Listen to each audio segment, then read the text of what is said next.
So what actually is a forest? There are over 800 definitions used across the world to describe a forest. The FAO defines a forest as at least half a hectare of land with over 10% tree cover. This doesn't include urban areas, however, or London would be considered a forest. The meaning of the word has also changed over time. Nowadays, the UK classes land with at least 20% tree cover as forest, but when the term was first introduced, it referred to land used for the king to hunt in and had no association with trees.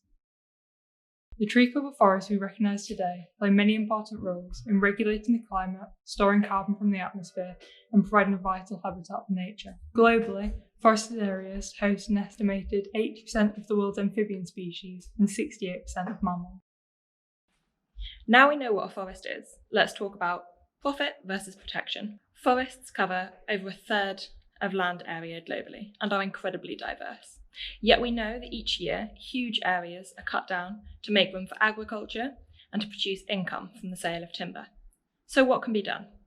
One option is land sparing, where agriculture is increased in intensity so that the remaining area can be left wild.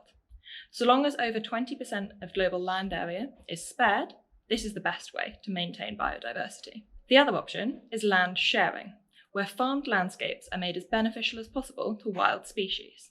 A great example of this in forestry is coffee, cocoa, and vanilla, because all of these species need to be grown in partial shade.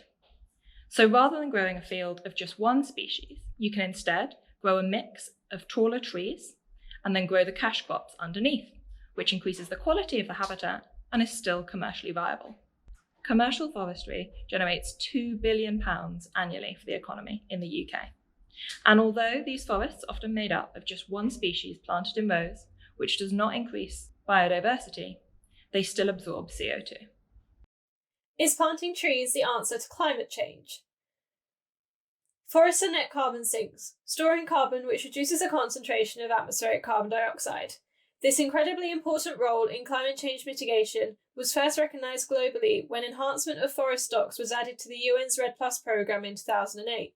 In 2018, the IPCC's special report also stated that to avoid a temperature rise of more than 1.5 degrees, we need to increase global forest cover by 10 million square kilometres. This is an area almost the size of Canada. Forest restoration initiatives such as the Bond Challenge and One Tree Planted aim to meet this advice. But how do we actually carry out these ambitious initiatives? It's not as simple as planting any tree anywhere. Whilst beneficial for economies, monocultures and plantations lacking in biodiversity are not as good as natural forests for long-term carbon storage, yet this is planned for much committed land.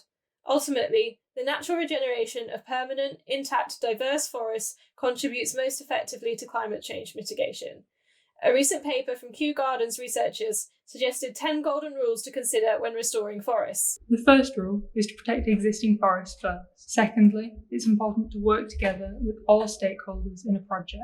Third rule is to maximise biodiversity recovery to meet multiple goals. Rule 4 is choose appropriate sites to restore. Rule 5 is regenerate naturally where possible. And Rule 6 is choose species to maximise biodiversity. Rule 7 is to plant resilient forests with an appropriate mix of species and local varieties. Rule 8 is to plan ahead for infrastructure capacity and seed supply. Rule 9 is to use adaptive management, which means learning through the process.